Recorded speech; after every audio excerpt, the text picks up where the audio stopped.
Buenos días, alumnos de quinto. Bueno, el tema que vamos a desarrollar ahora es el gobierno militar del GO. Seguramente han visto estas siglas, estas tres letras, en los textos que les mandé, que seguramente por Classroom. Y estas siglas significa Grupo de Oficiales Unidos, aunque algunos autores también dicen que el nombre de esta logia militar era Grupo de Obra de Unificación. Pero vamos a explicar un poquitito más en detalle cómo llegan al poder. En plena década infame, vamos a ver que para el año 1943 se produce un golpe militar cuyo objetivo era poner fin a esa etapa nefasta de la historia argentina en la que había regresado el fraude electoral.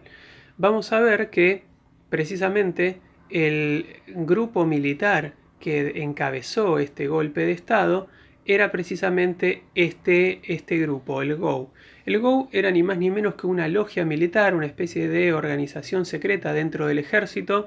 que estaba integrada por militares de mediano rango que pertenecían a la clase media. A diferencia de Uriburu o Justo, que eran pertenecientes a la alta sociedad y que precisamente tenían grandes vínculos con la aristocracia y con la oligarquía terrateniente, el GO tenía, digamos, participación en la clase media.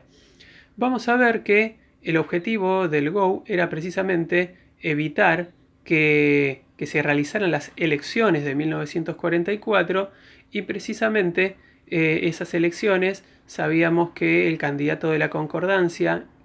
era el partido electoral que venía ganando todas las elecciones con fraude electoral, representando a la oligarquía terrateniente. El candidato de esta oligarquía terrateniente era Robustiano Patrón Costas. Patrón Costas había sido diputado y senador muchos años por su provincia, por Salta, y había anunciado un par de argumentos que habían irritado bastante a este grupo militar. Entre otros, lo que había dicho era que si él llegaba a la presidencia, que era obvio que iba a llegar a la presidencia porque era el candidato de la Concordancia y la Concordancia hacía fraude electoral, él había dicho que si llegaba a la presidencia, precisamente iba a involucrar a la Argentina en la Segunda Guerra Mundial que estaba transcurriendo en ese momento a favor de los aliados. Los aliados o las potencias aliadas eran las principales potencias occidentales, Inglaterra, Francia, Estados Unidos, pero además se había incorporado también la Unión Soviética. Precisamente para evitar que Patrón Costas gane las elecciones, para evitar que Patrón Costas involucre a la Argentina en la guerra y, por supuesto, para evitar ir a un conflicto armado, este grupo militar, este GO, decidió encabezar ese golpe de Estado, que en realidad se lo hace a Ramón Castillo, el presidente que todavía estaba en funciones en 1943, pero el verdadero objetivo era evitar la llegada al poder de Patrón Costas para que no pudiera cumplir con todo eso que había anunciado.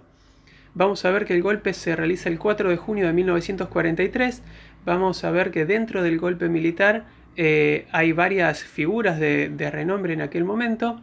Y precisamente el objetivo era evitar ir a la guerra, continuar defendiendo la neutralidad de la Argentina, que ya había sido característica inclusive durante la Primera Guerra Mundial, y precisamente evitar que las tropas argentinas terminen yendo al frente de batalla en Europa. Vamos a ver que hubo varios presidentes y en esta etapa el que primero asume el poder es Pedro Pablo Ramírez. Pedro Pablo Ramírez, vamos a ver que llega al poder, va a gobernar el primer tiempo hasta finales de 1944 y luego es sucedido en el poder por Edelmiro Farrell. Farrell tenía un colaborador muy importante, un amigo muy importante, que era militar también y que había sido nombrado desde los inicios de este gobierno militar en el poder como secretario de Trabajo y Previsión Social. Vamos a ver que como secretario de Trabajo y Previsión Social había un joven coronel llamado Juan Domingo Perón. Juan Domingo Perón era un militar que había viajado bastantes veces a Europa y había visto en Europa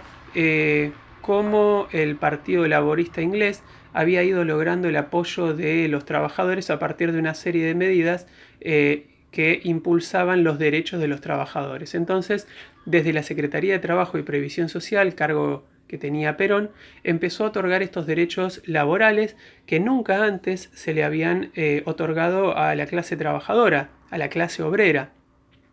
Precisamente estos derechos laborales eran, por ejemplo, vacaciones pagas, aguinaldo, indemnización en caso de despido, poder formar parte de un sindicato, o sea, tener afiliación sindical, tener obra social. Y vamos a ver que cuando la clase obrera comienza a tener estos beneficios sociales, lo empiezan a seguir a Perón, lo empiezan a adorar, porque consideran que fue por primera vez en la historia un político que en realidad venía del ámbito militar, por supuesto lo acabamos de explicar, pero encuentran en Perón un político que los escuchaba. Entonces Perón fue teniendo cada vez mayor cantidad de seguidores y esto le sirvió a Perón para ir acumulando diferentes cargos durante este gobierno militar. Recordemos que este gobierno militar dura desde el 4 de junio de 1943 hasta finales de febrero de 1946, poco más de 2 años y medio. Vamos a ver que precisamente Perón fue acaparando varios cargos en simultáneo. Primero y principal, bueno, era secretario de Trabajo y Previsión Social, luego ejerció la Secretaría de Guerra, era en realidad ministro de Guerra, y que eso sería un cargo parecido a lo que hoy ocupa un ministro de Defensa, y también a partir de que Farrell llega a la presidencia, Perón se convierte en vicepresidente, o sea que desde 1945 en adelante Perón ya tenía 3 cargos. Por supuesto que el más importante era el de vicepresidente, pero seguía ejerciendo la de la Secretaría de Previsión Social, de Trabajo y Previsión Social, que lo había acercado al sector trabajador. Vamos a ver que dentro del ámbito militar hubo muchos militares que empezaron a ver con desconfianza ese gran apoyo popular que iba logrando Perón, que iba teniendo Perón, porque inclusive Perón se había vuelto más importante que el mismo presidente y que los mismos ministros que tal vez ocupaban carteras mucho más importantes. Vamos a ver entonces que le piden a Farrell que Perón sea removido de los cargos. Farrell por estas presiones termina accediendo y logran que, digamos, por la fuerza, por supuesto, que Perón renuncie a esos cargos y para enfriar la situación deciden enviarlo a la prisión de la isla Martín García a Perón para principios de octubre de 1945. Algo totalmente impensado simplemente porque había impulsado los derechos laborales. Vamos a ver que Perón, acusando problemas de salud, es derivado del hospital militar que se encuentra en la zona de Palermo, en la capital federal, y a partir de ahí se va generando con un montón de seguidores, inclusive diferentes armadores políticos que apoyaban a Perón, se va organizando una gran manifestación en apoyo a Perón. Esa manifestación se programa para el día 18 de octubre de 1945, pero se anticipa y el mismo 17 de octubre, a partir de las primeras horas de la tarde, cuando muchos obreros terminaban su jornada laboral, muchos empiezan a llegar a la Plaza de Mayo y termina esta gran jornada a la noche, cuando la Plaza de Mayo estaba colmada, repleta, y estos trabajadores que venían sobre todo de las zonas industriales, de las zonas obreras, de los alrededores de la capital federal, sobre todo la zona sur, le piden al gobierno militar la reincorporación de Perón en los 3 cargos. En un primer momento el gobierno, por supuesto, el gobierno militar no accede, pero luego se dan cuenta que si no acceden la gente no se iba a ir de ahí y terminan trayendo a Perón desde el hospital militar y Perón anuncia que no va a aceptar nuevamente los cargos que, por supuesto, los militares le volvieron a ofrecer para evitar conflictos sociales, pero anuncia que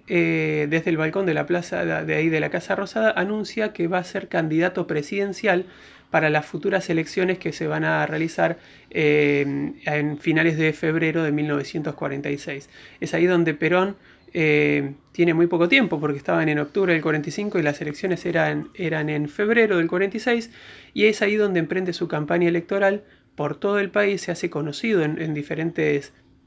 provincias, y vamos a ver que por medio de un partido que se llamó Partido Laborista, integrado por muchos sindicalistas de aquella época, Perón logra imponerse en las elecciones de 1946 y llega a su primera presidencia no como un militar, sino ganando las elecciones como un civil. O sea, Perón, si bien formaba parte del ámbito militar, no llega a ser presidente imponiéndose por métodos violentos o por la fuerza como habían sido otros militares que lo hacen a partir de golpe de Estado, sino que participa en elecciones y gana en esas elecciones de febrero del 46.